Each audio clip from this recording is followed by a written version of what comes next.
es un honor estar a cargo de la conducción de este tema que realmente nos apasiona, que es Jorge Luis Borges, su obra y la miopía. La importancia justamente de desarrollar este tema es porque hoy, 14 de junio, es el Día Nacional de la Miopía. Y tenemos como invitada a una oradora absolutamente de lujo que nos acompañará. Ella es profesora en filosofía, egresada de la Universidad de Buenos Aires, es periodista, docente del Centro Cultural Ricardo Rojas, profesora asociada de la Fundación Centro Psicoanalítico Argentino, profesora de oratoria y miembro de la Academia Privada de Oratoria Contemporánea. Desde el año 2000 a la fecha ha dictado talleres y conferencias sobre la obra de Jorge Luis Borges en el país y en el extranjero. Tenemos absolutamente el honor desde el Consejo Argentino de Oftalmología de recibir hoy a la profesora Alicia Ana Ardila, y es un placer, Alicia, que estés con nosotros para darnos esta presentación. Muchísimas gracias, Leo. Realmente es un placer para mí estar en un día tan importante y en un día que me hace muy feliz que haya sido elegido para algo de la importancia de la prevención de la miopía y su tratamiento, relacionado tan profundamente con Borges, porque mil veces nos hemos preguntado, ¿tendríamos al Borges que hoy tenemos si la ceguera no hubiera estado presente con la fuerza que estuvo en su vida? Para intentar responder a esto, yo les propongo un viaje. Vamos a hacer un viaje al pasado. Vamos a ir al 24 de agosto del año 1899 a una casa baja en la calle Tucumán, en el centro de Buenos Aires. Acaba de nacer un niño, el primer hijo del matrimonio Borges, el primer hijo de Leonor Acevedo y de Jorge Guillermo Borges. Y un gran biógrafo de Borges cuenta ese momento en que le dan el niño al padre, lo ve y profundamente emocionado grita: Leonor, está salvado, tiene ojos claros, está salvado. Y me detengo para que recordemos el año. La ceguera había acompañado a la familia Borges desde la rama paterna. La ceguera había llegado a Borges a través de la sangre de su abuela, Francis Haslam, que la había traído de Northumbria. Generaciones y generaciones de Haslam habían padecido la ceguera.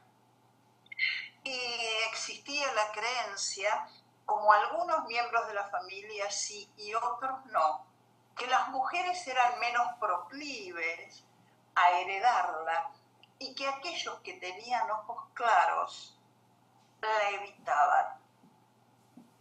Él está salvado del padre. Es la ilusión, la esperanza, y se transformará en el desencanto poquitos días después, cuando el color de los ojos del niño se acomoden a ese marrón profundo que tenía Borges en los ojos. Siempre existió sobre él el miedo a la oscuridad. Y desde muy pequeño empezó a sentir esa pérdida. Alguna vez va a comentar que siempre sintió, siempre supo que iba a perder la vista. Y eso lo posicionó en un lugar de observador privilegiado, si se quiere. Las primeras fotos que tenemos de Borges, de un Borges de 7, 8 años, de su primer día en la escuela, con un moño azul muy grande y unos gruesos lentes. Siempre la ceguera estuvo presente, porque su padre estaba perdiendo lentamente la vista, porque con su abuela Haslam acontecía lo mismo. Y todos en la familia sabían que Giorgi había heredado la ceguera. En 1914, ya el padre no puede ejercer como abogado, que era su profesión. Había dejado un poco antes la profesión de abogado porque decía que no podía firmar algo que no veía. Se dedicaba a enseñar, pero el mundo se había desdibujado demasiado. Y la promesa de un médico en Ginebra que estaba operando y devolviendo la vista a sus pacientes hace que toda la familia se traslade a Suiza. La operación no da resultado, pasa la guerra, Borges regresa y volvemos a la pregunta. ¿Hubiera Borges escrito como Borges si no hubiera sabido que la luz iba a abandonarlo? A los 22 años, cuando publica Fervor de Buenos Aires, vemos que Borges ha salido a recorrer la ciudad y a quedarse con la luz, a apresarla, a guardarla en su memoria. Es tan fuerte en sus primeros 3 libros de poemas, la presencia de la luz, que nos resulta casi imposible que un muchacho tan joven reparara en las luces de la calle, en la luz del atardecer, en ese Borges que se detiene mirando al oeste y nos dice: el poniente de pie como un arcángel tiranizó el camino. O el poniente que no se cicatriza aún le duele a la tarde. Borges juega con la luz. Al referirse al patio, a su casa histórica de la calle Serrano y Borges, nos cuenta que al atardecer los colores se guarecen en el interior de las cosas. Lentamente nos habla de la noche y encontramos entre sus líneas perdidas que los espejos se han cerrado y la noche queda prisionera en los ojos de los ciegos. Borges apresa la luz y la guarda para siempre. La moneda en palabras que lo acompañarán hasta sus últimas horas. Nunca se lamenta de la ceguera. Incluso algunas veces va a jugar con la idea que ha sido un don, porque le ha permitido acercarse a otras cosas, ver el mundo de otra manera.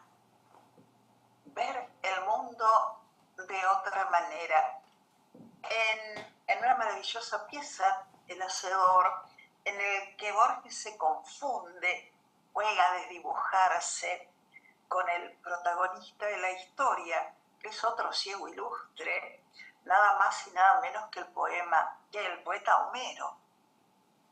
Pero al comienzo no sabemos si el que habla es Borges u Homero.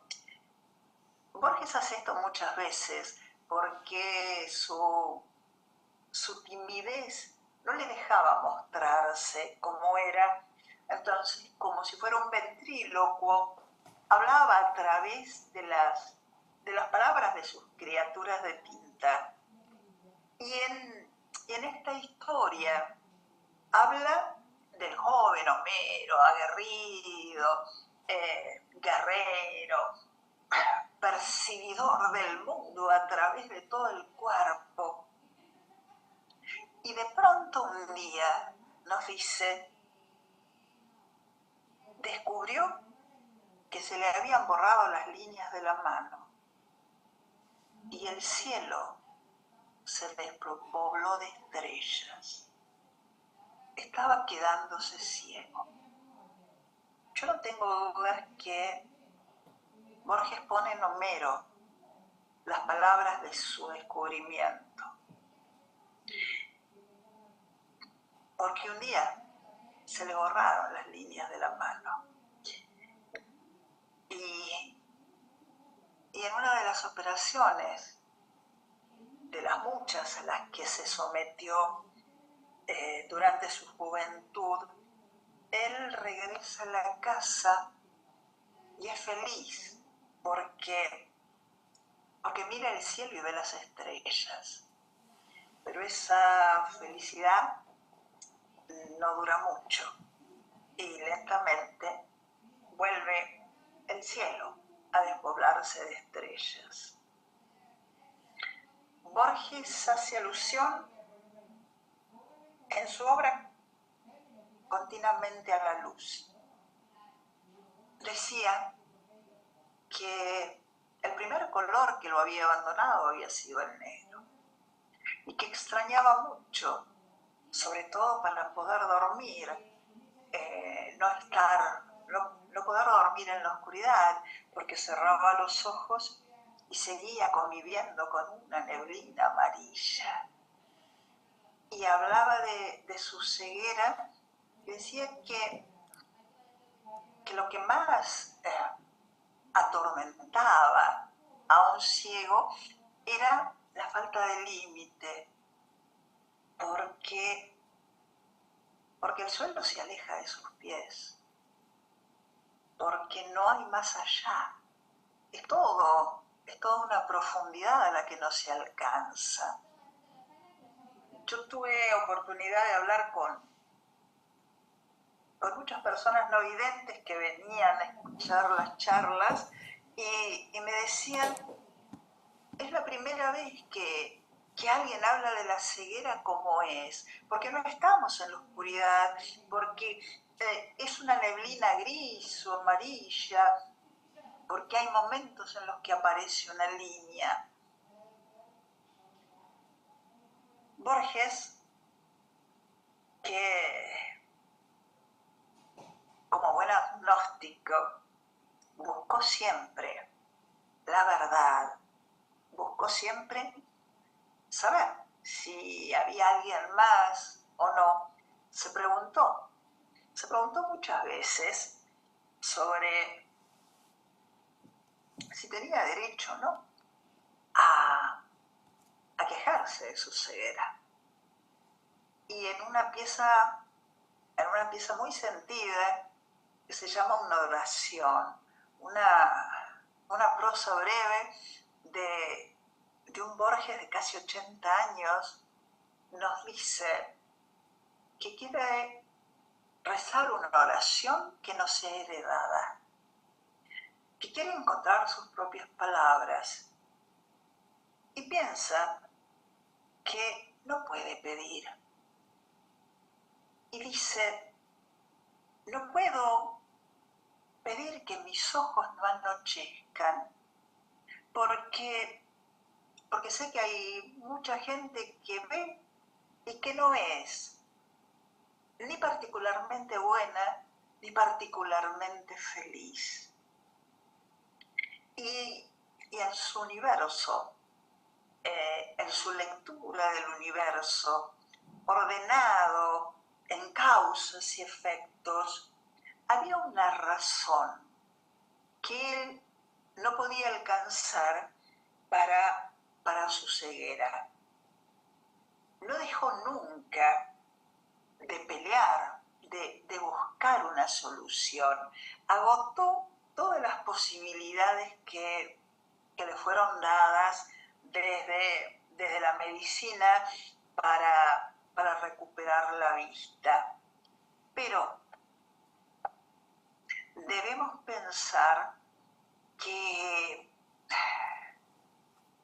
hubiera sido de este Borges, que hubiera sido de nuestro Borges, si si sus ojos no se hubieran quedado sin luz. Tendríamos al maravilloso escritor que hoy tenemos, y yo juego con las palabras del propio Borges, que decía que le debía la ceguera muchas cosas. La primera, y quizás por el orden en que la daba, la más importante, que todas sus mujeres seguían siendo jóvenes, que había descubierto el inglés antiguo, el anglosajón, y que ahora estaba inmerso, ya al final del camino, estaba inmerso en el descubrimiento del islandés, que había aprendido a mirar hacia adentro, algo que muchas veces los hombres olvidamos. Él tiene un maravilloso poema en el que habla de Demócrito. ¿Recuerdan ustedes el filósofo griego, el que se quitó los ojos para que el mundo apariencial, para que la riqueza del mundo no le impidiera pensar porque se distraía con tanta belleza? Demócrito se quita los ojos. Borges reflexiona y dice: el tiempo ha sido mi Demócrito. El tiempo y la oscuridad ha hecho que mirase hacia adentro y que buscase adentro toda la luz que el afuera ya no le daba. Volviendo a la pieza de la que hablábamos al principio, a El Hacedor, allí cuando se borran las líneas de la mano y el cielo se despuebla de estrellas para Homero, Homero comprende que está quedándose ciego y dice Borges, y grita, porque el valor estoico aún no estaba inventado. Pero al pasar los días y en esa neblina en que se desdibujan las cosas, comprendió que podía buscar en su memoria el recuerdo, la vivencia de todas las cosas que le habían acontecido.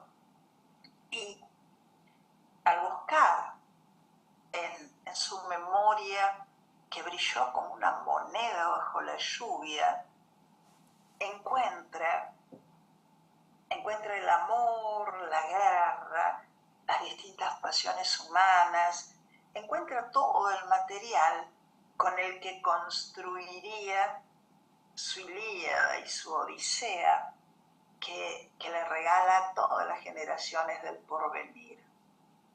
En Borges acontece algo similar. Se apropia del mundo y a medida que este va desdibujándose, que este va alejándose, es mucho más profunda su visión interior. Hay una diferencia muy grande entre su primera obra, podríamos dividirla en tres partes: el Buenos Aires de la luz, del descubrimiento, la poesía, su etapa metafísica, en la que los grandes cuentos nos sorprenden. Y después, a partir de 1960, hay una calma profunda. Borges ha encontrado su lenguaje, ha pulido sus palabras y nos habla de las esencias del ser, de las esencias del hombre, de aquellas cosas que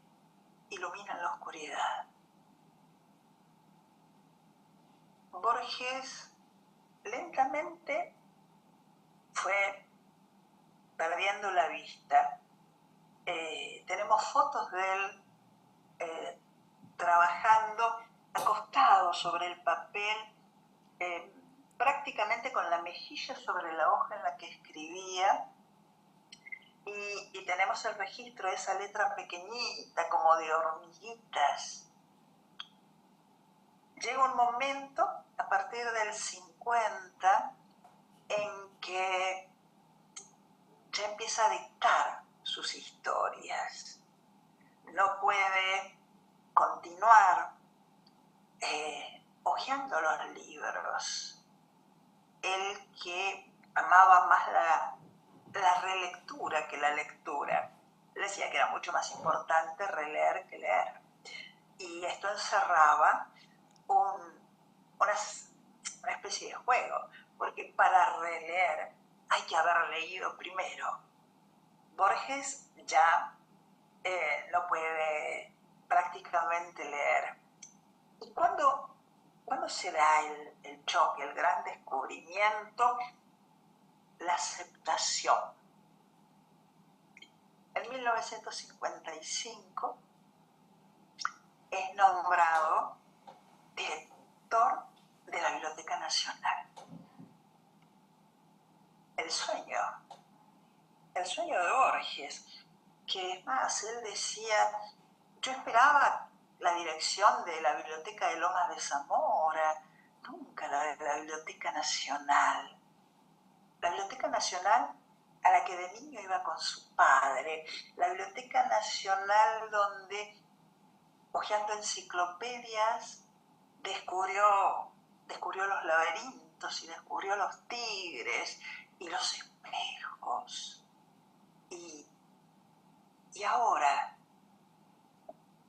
en el centro de su universo, rodeado de 900.000 volúmenes, toma conciencia que no puede leer, que los libros son un cúmulo de hojas entre dos tapas y que no hay nada en ellos, que no hay nada para él en esas páginas en blanco.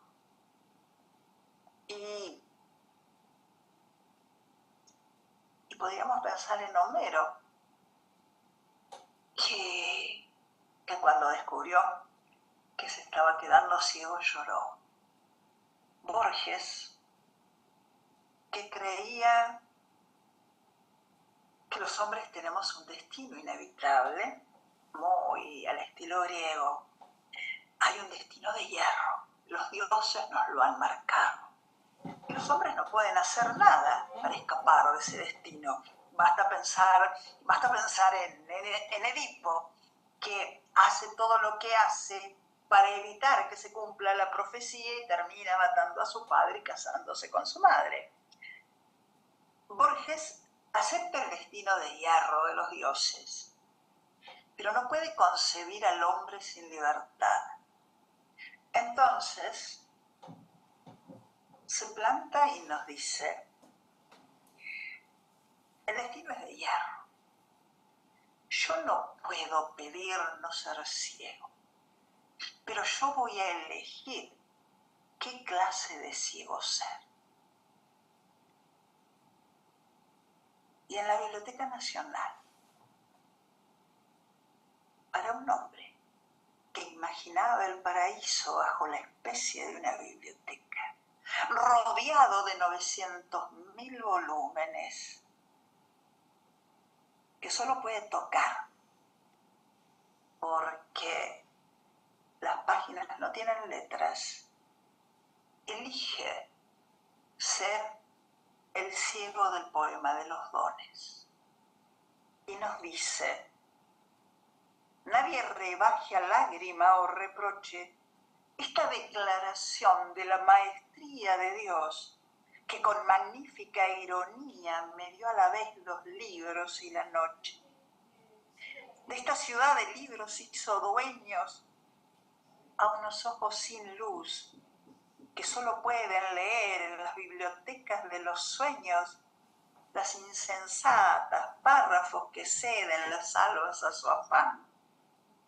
En vano el día les prodiga sus libros infinitos, arduos como los arduos manuscritos que perecieron en Alejandría.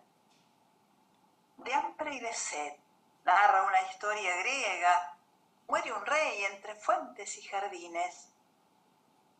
Yo fatigo sin rumbo los confines de esta alta y honda biblioteca ciega.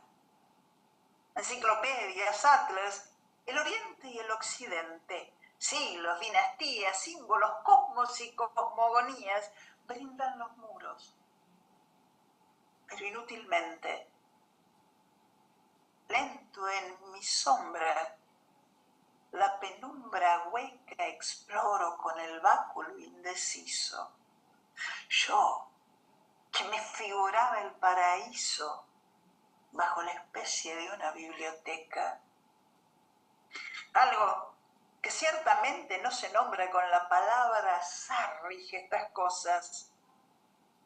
Otro ya recibió en otras borrosas tardes los muchos libros y la sombra.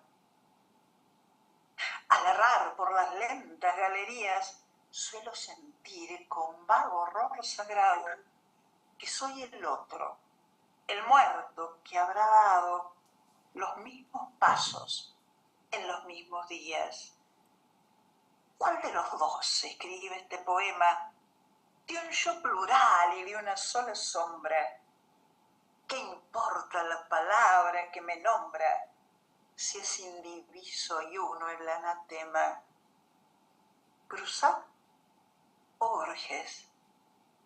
Miro este querido mundo que se deforma y que se apaga en una pálida ceniza vaga que se parece al sueño y al olvido.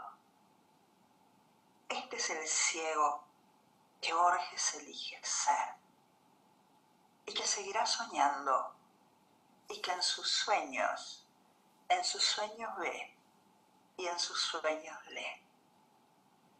Bueno, Gracias, Alicia. Lo que yo quería dejarles y agradecerles a ustedes pues, poner la atención en este día para una campaña tan importante.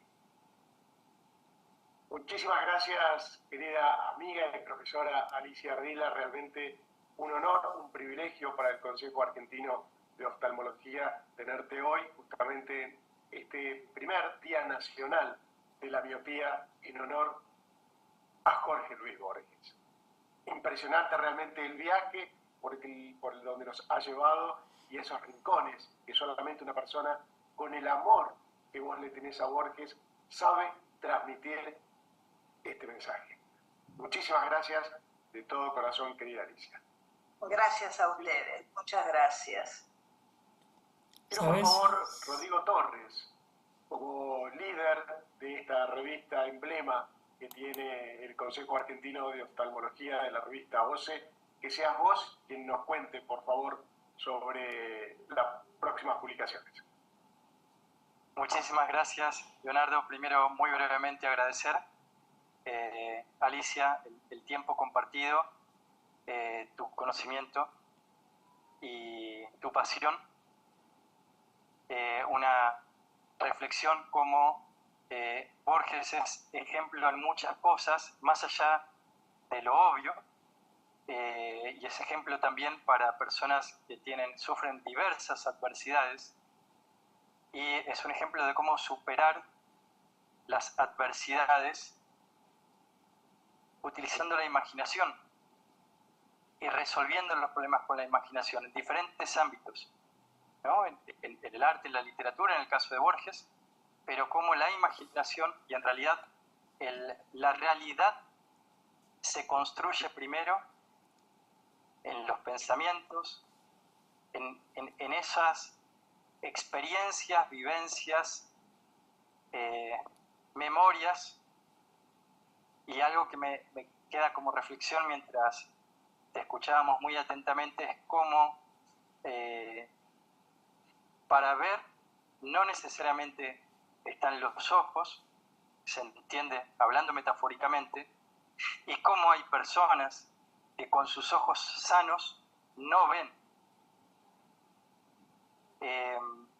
Nada, muy contento, muy emocionado también por la participación y brevemente agradecer también porque la profesora Alicia Ardila nos ha ayudado a revisar un trabajo de revisión de la doctora Ana Gutiérrez García, que saldrá publicado en el próximo número de la revista OCE, ahora a fin de junio.